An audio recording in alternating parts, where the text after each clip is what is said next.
Good afternoon. We are here in Calatagan, Batangas. Yan, magpapadagat na naman ng taga-bukid.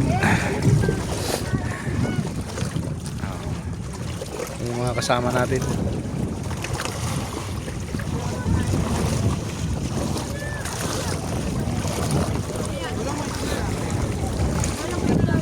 Marami din doon.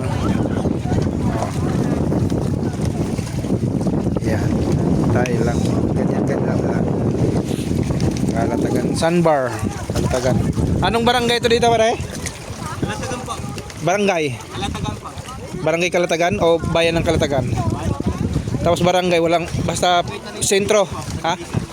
Talisay. Oo. Yan. May sarili silang sandbar dito.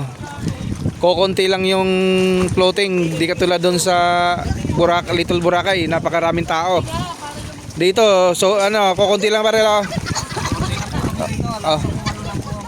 Walo lang dito, floating yan. Punta ka dito, hindi siya crowded. Sa Calatagan kasi sa Little Boracay umabot 200 bangka eh. 203. Ilan? O 700 na?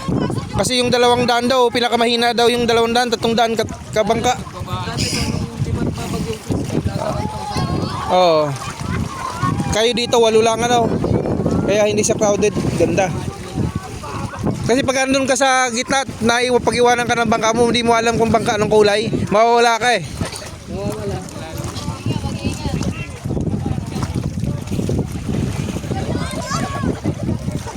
Ayan.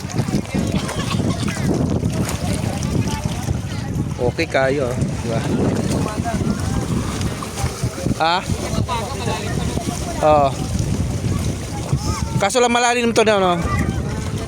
Pag kaninang umaga. Ah.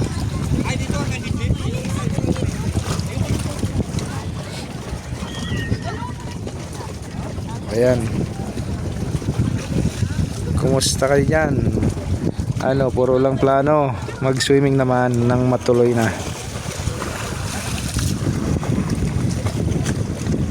Ingat po tayo lahat. God bless. Ayan o. Calatagan, Talisay, Calatagan, Batangas. Mababaw lang. Andito yung tinatawag na sandbar. Mamaya mababaw na to. Pero ito mababaw hanggang bewang lang o. Ayan, hanggang bewang. Ayan, hanggang bewang lang o. Mababaw lang. Talisay, Sandbar, Calatagan, Batangas. Ali na kayo.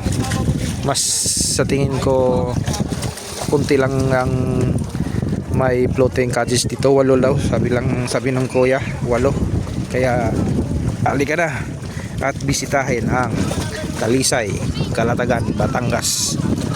Marami pang puno na malilim dito. Ayan, God bless.